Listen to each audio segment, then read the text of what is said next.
Hello and welcome everyone. I'm Tom Bowley, Chief Market Strategist here at earningsbeats.com, and this is Trading Places Live.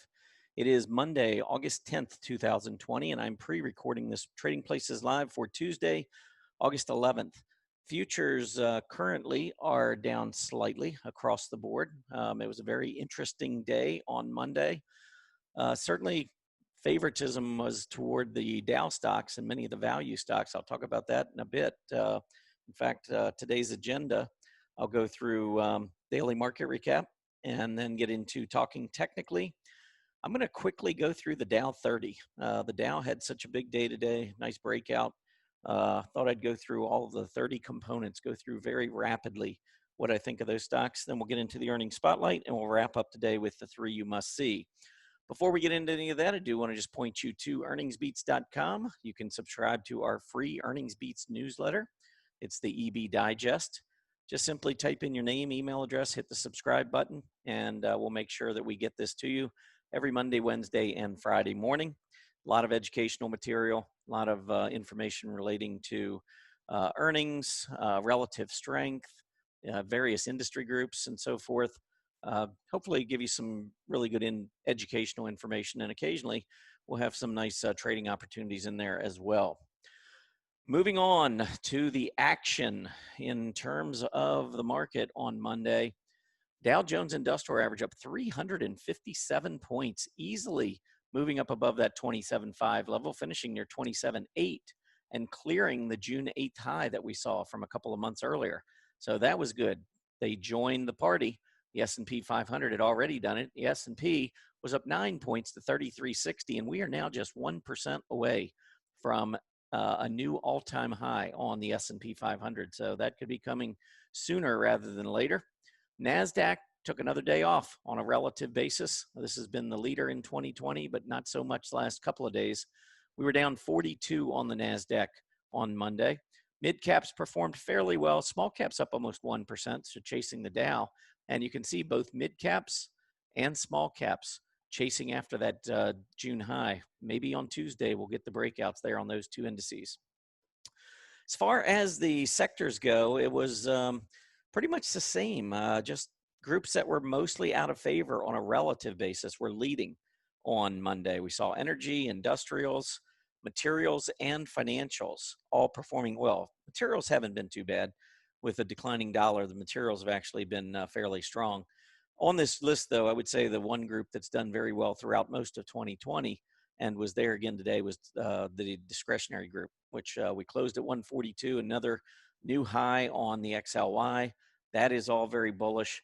And one thing I've noticed, too, is on the accumulation distribution, you can check out all of these accumulation distributions, but these AD lines are all on the improve. Even energy, which a month ago was down at a recent low, has rebounded very nicely over the last 30 days. But you can see the industrials breaking out. Discretionary continues to break out. Even materials starting to turn toward that high that it set back in June on the AD line. And financials very strong over the last month. So I'm seeing a lot of accumulation signs in the market. And the good news is today that when we did see some selling from the NASDAQ, it didn't take the market lower. Instead, that money simply rotated.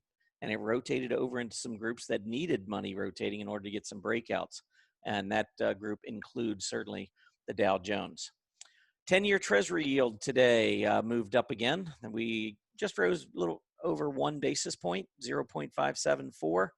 But that gets us pretty close to that 20-day moving average. We've been trading and closing beneath that 20-day moving average since about the end of the third week of June.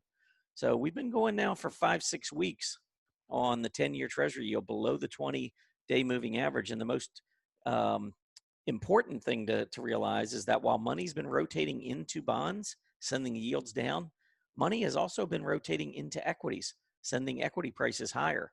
So this isn't a case of money rotating out of equities and into treasuries. And that's an important distinction between a secular bull market and a secular bear market. Secular bear market, we tend to see that money come out of the equity markets and into bond markets. Secular bull market, when we get into a major advance, we tend to see the opposite. We tend to see the yields rise as money comes out of bonds and then that money rotates over into equities. Equities haven't even enjoyed that yet, and that's one of the reasons why I remain very bullish later in 2020 and into 2021. I believe that all this money that's been pouring into global bonds around the entire world, I think that's going to rotate back, and when it does, I think we'll see massive moves to the upside in a lot of areas in a lot of different countries. All right, one other thing here, the 10-year Treasury yield, keep in mind for on Tuesday, is we do have a July PPI report coming out, and that is looking for, well, the estimated rise in the PPI is 0.3%. June was a drop of 0.2%. So we are looking for a little bit more inflationary pressure on the headline number. But when we go with the core number, that number is only a rise of 0.1%. That's the number expected for July. In June, there was a drop of 0.3%. So still not really much in the way of inflation, but certainly worth keeping an eye on. That's for sure.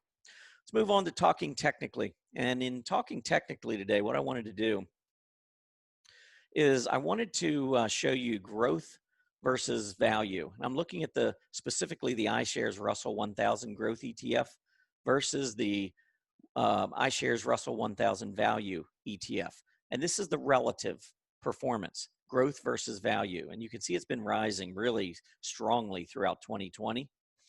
The next chart I show you, and I showed this to earningsbeats.com members yesterday. Next chart I want to show you is the NASDAQ 100 relative to the Dow Jones. And you might think you're looking at a mirror image, the same exact chart. Watch this. All right, so there's the NASDAQ versus the Dow. Let's go back. All right, there's the Russell 1000 Growth versus the 1000 Value. And again, if I just flip back here a couple of times, let me get that so you can see it. There you go. So now you can see the charts are almost identical. So what that tells me is obviously when we're getting leadership from growth stocks, then of course the NASDAQ is your better performer. Now looking at the 5-day 10-minute chart, check this out. So here is the iShares Russell 1000 Growth. And I'm now going to put in the NASDAQ. I want you to see if you can even notice the difference. It's almost the same chart. Ready? There's the NASDAQ 100. So let's go back, use the back button here. There's IWF, and there's the NASDAQ 100. So not really much difference. And same thing with the IWD, and then the Dow Jones. So there's the IWD, there's the Dow Jones. Let's go back, IWD, Dow Jones. So the market was bifurcated. And that's really what I was trying to show you there, is that when we're seeing value stocks take over, that's generally a good sign for the Dow. When we see growth stocks take over, that's generally a good sign for the NASDAQ. Now, if you're trying to buy into some of these hot NASDAQ stocks right now, you're probably struggling and you're probably losing on these short-term trades. I think until you see that reversal in the IWF versus IWD, I'd be careful with those NASDAQ stocks because they've been, if I pull up the NASDAQ 100, this has been a very strong area of the market, but we're not even down to the 20-day yet. 20-day EMA test would be down at about, that would be 10,841. So we're talking about another 240 points to get down to that level. I don't know if we're going down there. I'm just saying that the reward to risk entry would be much better if we got down to that 20-day. If you look back over the course of this, really since the bottom of this pandemic back in March, you can see once we moved above the 20-day moving average, we have had maybe 2 closes below the 20-day moving average. So as we get closer and closer to that level, that's where I would be more interested. And I still believe the NASDAQ is going to be the area of the market that you want to be focused on as we go forward. I think we're in a period of accelerating growth and improving economy. I think many of the technology names are going to see their earnings growth explode. And in a low interest rate environment with a very accommodative Fed and government stimulus all, at our backs, I can't see the stock market doing anything but going higher.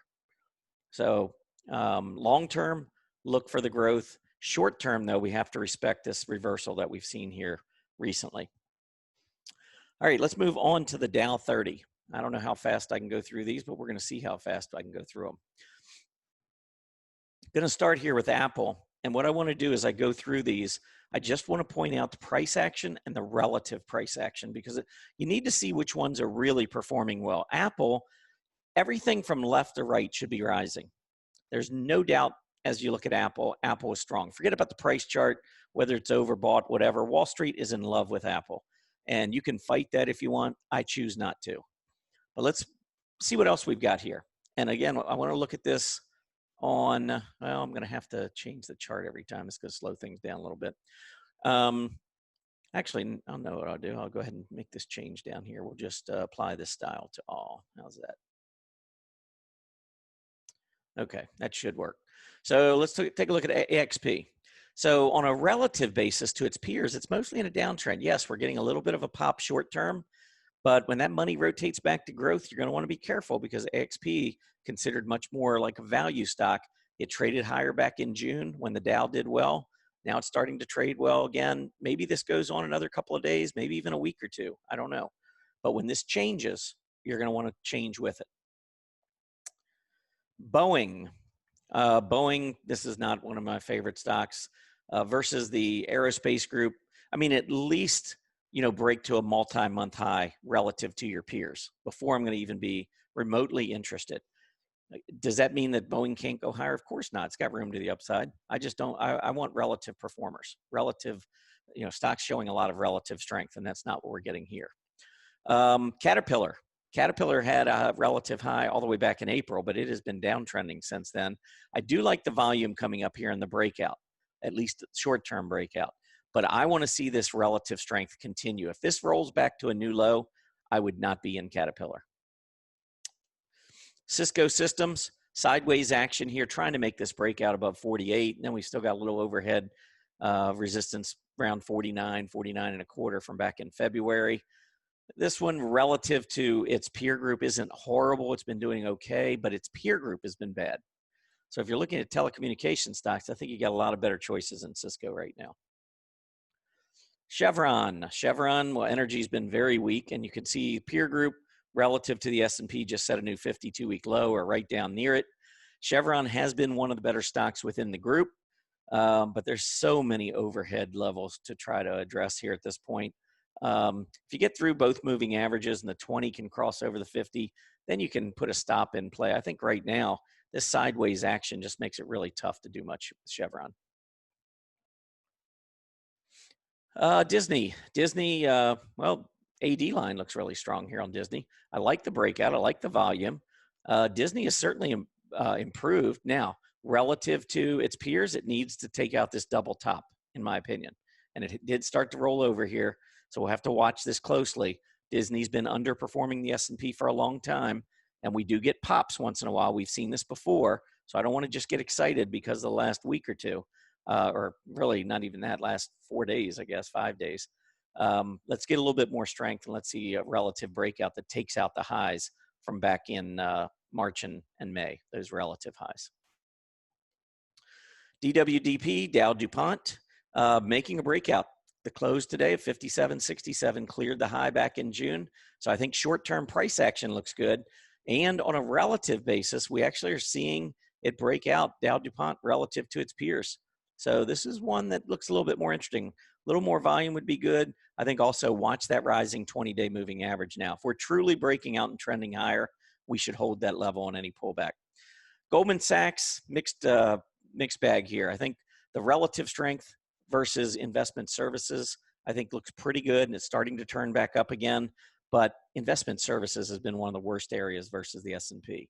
So you got a decent stock within a very poor industry group, and that spells trouble until we can get a breakout and start seeing more relative strength. I'm going to pass on Goldman Sachs for now. Home Depot breaks out, and it is part of home improvement, which has been very strong, but Home Depot relative to home improvement has not been very good. So I like the group. I think I'd probably look for a different stock though. IBM, well, AD line starting to turn back up. It's got some work to do to clear overhead resistance. And look at this, look at it relative to computer services peers. Been downtrending for 6 months. Cannot support a stock like that. especially after it makes a little bit of relative, makes a relative strength move to the upside. Because each time it's done that over the past 6 months, it's been the kiss of death, and you've been wanting to get out of the stock at that point. So I think IBM's got a little bit of ways to go here before I would be excited here. Intel, definitely not one of my favorite semi stocks after reporting its earnings. You can see the massive volume, the sell-off. It's gotten a little bit of a bounce, but look at the relative weakness here versus semis. AMD, much better. NVIDIA, much better. Applied Materials, much better. I could go on and on. There's a bunch of them. But Intel, I think I would stay away from. Let's see. Move on to the next. Johnson & Johnson. A lot of sideways consolidation, and that has turned into relative weakness. We're actually not far from about a 7-month relative low in Johnson & Johnson versus the pharmas. And pharmas aren't exactly setting the world on fire either. So I don't know, failure to get a breakout, sideways consolidating, weak stock in a weak group, I'll pass. JP Morgan, good news is not too long ago, a few weeks ago, JP Morgan was near a 52-week relative high versus the banks. Unfortunately, banks have just been awful versus the S&P 500. This is going to require a 10-year treasury yield that's rising and sustains its move to the upside. When that occurs, I think you've got a pretty good bank stock to look at. Coca-Cola, KO, sideways consolidation in the soft drink space. Soft drinks trying to make a breakout here, but Coke on a relative basis going down. Not a fan there. McDonald's not holding up, or is holding up pretty well, not doing too bad considering the space that it's in. I mean, restaurants down here, you can see trending lower versus the S&P, but McDonald's is trending higher versus its peers. So I would say it's an above average restaurant, but I think there are a lot of other restaurants better. You could look at Chipotle and Wingstop, El Pollo Loco, LOCO is the ticker there. I mean, there are some other stocks in the group doing a lot better. 3M turning up here the last 5 days, but once again, on a relative basis, kind of struggling, and its group very poor. So, we're seeing this rotation here at the beginning of August, and it might just be a lot of folks looking for a little bit more safety because we're in August, September timeframe. I just don't know if this is going to last. I think all stocks go higher, or many stocks go higher, because we are in a secular bull market. But I would be careful assuming that the recent leadership these last few days to a week, I'd be careful thinking that's going to continue long term. I don't see it happening.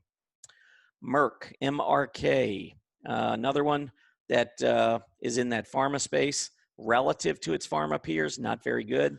Pharma weak.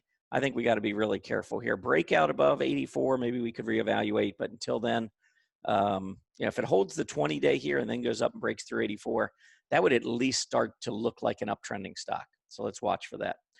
Microsoft, that's going to be one of my favorite stocks in the Dow. Software stocks taking a little breather here in, in August so far. But Microsoft has been one of the leaders. It's just a little bit away from breaking to about a 3-month relative high versus software. So I'd like to see that turn back up again, the relative strength. But it's been easily outperforming the S&P 500 over the last year, and I think it will continue into the balance of 2020. Nike trying to make a breakout here.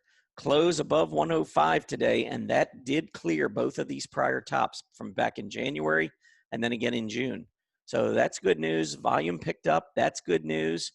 Footwear picked up. Good news. What we could see, what I'd like to see is footwear on a relative basis, breaking back up above that June high. Because June, we saw this once before. We've seen this story once before, where footwear was going great into early June and then failed. Now we're going great again. Hopefully we don't fail. This breakout at least gives us some short-term hope with that volume picking up. Pfizer in the pharma space. Pfizer's been in the headlines a lot, but I'm not sure I'm a big fan. Still, pharmas are weak, as I've pointed out. We are seeing some relative strength over the last 5 weeks or so, and the volumes come in. So I'm talking myself into it a little bit. We got overhead resistance, maybe around 39.25. Let's get through that. If you see Pfizer on increasing volume get above 40, then I think we might have something here. Procter & Gamble has been strong, continues to push higher, breaking out above the earlier highs in 2020. You can see the personal products area doing well, and you can also see PG over the last 10 weeks or so showing relative strength. So this is a stock that's in a not so great area. Here, as you can see, relative to the S&P, personal products not doing great, but this has been a leader, and I actually think this is one of the better Dow stocks.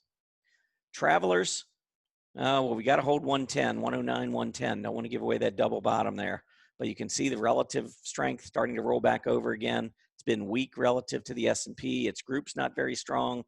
Outside of a short-term trade, I'd pass there. United Health broke out. I like that. Volume just moderate. I'd like to see the volume pick up a little bit.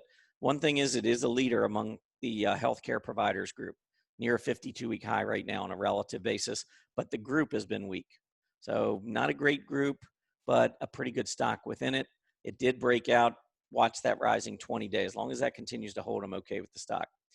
UTX, United Technologies, starting to turn back up, did get through the 50, got above these last two highs. That all is good. Volume picked up. That's good.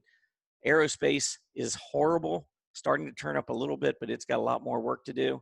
And RTX, you can see definitely downtrending relative to its peers. So I think Raytheon got more work to do here.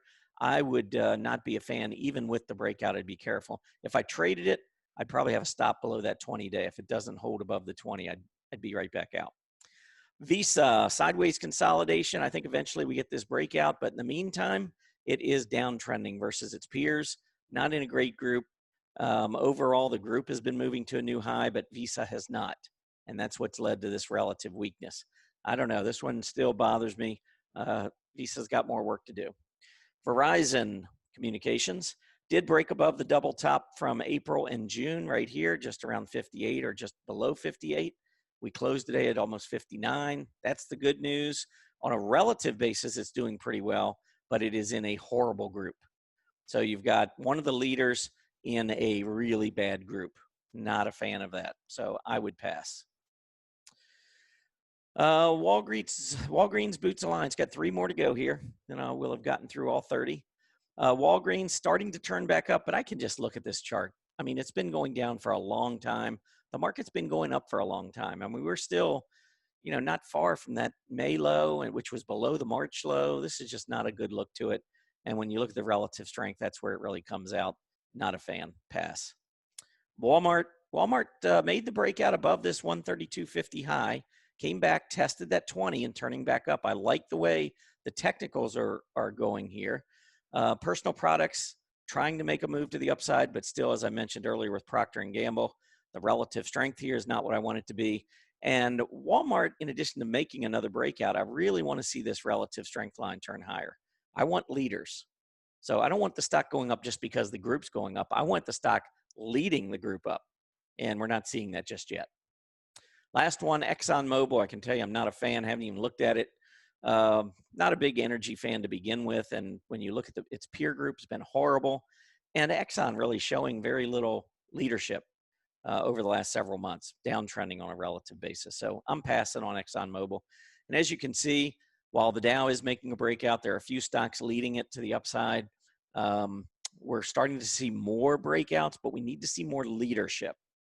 And since most of the stocks in the Dow are not leading, it's really hard for me to expect the Dow is going to outperform the NASDAQ going forward. I think this will reverse in time, especially in the fourth quarter of this year. I expect to see the NASDAQ leading. All right, earnings. Let's talk a little bit about earnings. 10 Cent Music Entertainment, TME, reported after the bell. They did beat expectations, 10 cents versus 9. The stock was up a little over 2% after hours, but it still got some work to do to get above this 1660 area and then make another run for that $17.50, $18 level. But the stock did see a lot of buying here back in July, and it is consolidating sideways. Look for this 15 and a quarter area to hold as support and make another run for $17.50. Simon Property Group reported after the bell, and they missed. They came in at $2.12. The market was looking for $2.31, and the stock is down a little over 1% in after hours. Tried to go through the 50-day on heavy volume, pulled back, though, and failed. On a relative basis, if I pull this one up, I mean, you can see this isn't rocket science. This stock just is not a good performer. It's got a lot of work to do. I don't try to catch bottoms. I don't try to hope for some relative strength ahead. I want to see the relative strength now, and we're not seeing that with Simon. Occidental Petroleum reported after the bell, OXY. The stock was down almost 7% after hours. They reported a loss of $1.76, market expecting a loss of $1.66. And after going sideways, well, really a little bit of a downward slant, but mostly sideways the past 4 weeks or so, it looks like it is potentially going to break down again, or at least go back and challenge these recent lows. And once again, look at the relative weakness across the board here. Cannot suggest looking at that one just yet. Novavax, one of the big names in biotech, really for the past several months.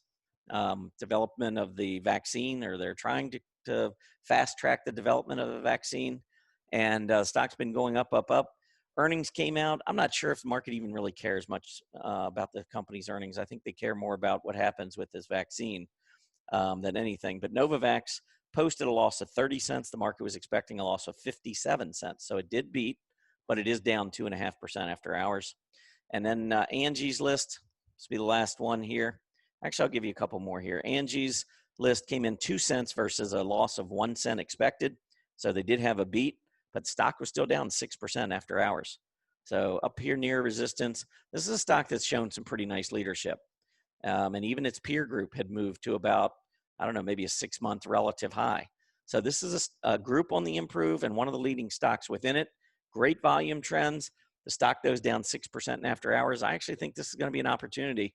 I expect this stock to if it gets down to 14 or maybe even 13.25 to 13.5, recent low, and then the breakout here, I think that could be a great opportunity on the stock going forward if it gets that low. The last one I wanted to mention is Sunrun, and this is in the renewable energy space. The stock has been on fire, as you can see, with a lot of volume, moving higher. They reported their results. I was surprised. They actually lost 11 cents. The market was looking for a gain of 11 cents, a profit. And so they came up way short, only down 1.5% after hours, though. So the market maybe is still looking forward. Maybe it's going to grant the stock a pass. We'll have to wait and see tomorrow. But it has been on a big run. Watch that 20-day to the downside. All right, 3 you must see. We're going to wrap the show up with these 3. Going to start off with Alta. These are all 3 companies that are starting to show a little bit of strength, but I prefer one over the other 2, and I'll show you why. Alta is breaking out. It's broken out above its 50-day moving average, but its 20-day still sits below its 50. Its accumulation distribution has been in a downtrend. It's in a good group. Specialty retailers have been one of the best areas of the market during the pandemic. And yet Alta has been one of the worst stocks within the group and can't even perform with the S&P 500 despite being part of a really strong group. So yes, it showed a little bit of a pop and we got through the 50-day and this is a start, but got a lot more to go here. I'd be careful with Alta. WLK, this is Westlake Chemical. Now this one, relative to its peers, has broken out to about a 5 or 6 month high. The volume picks up and it takes out that June high. This is my favorite of the 3, and those are the reasons why. The last one I wanted to mention is NUE, which is Nucor Corp. Here was the breakout above that June high, but once again, relative strength versus its steel peers, not that great. In a downtrend relative to the S&P, and the group is still, unable to break above recent highs. I just not a big fan here looking at this one. Anyhow, hope everybody has a great day tomorrow. Hope you enjoyed the show. I'll be back on Wednesday over at Earnings Beats for your next edition of Trading Places Live. Take care, everybody. Happy trading. Hey, Grayson Rose here with StockCharts. Thank you so much for watching. I hope you enjoyed that video. If you did, consider giving it a like down below, maybe leave us a comment, and if you're new to the channel, you can subscribe at the link up above. We're going to bring you daily content from an incredible collection of technical analysts and financial experts.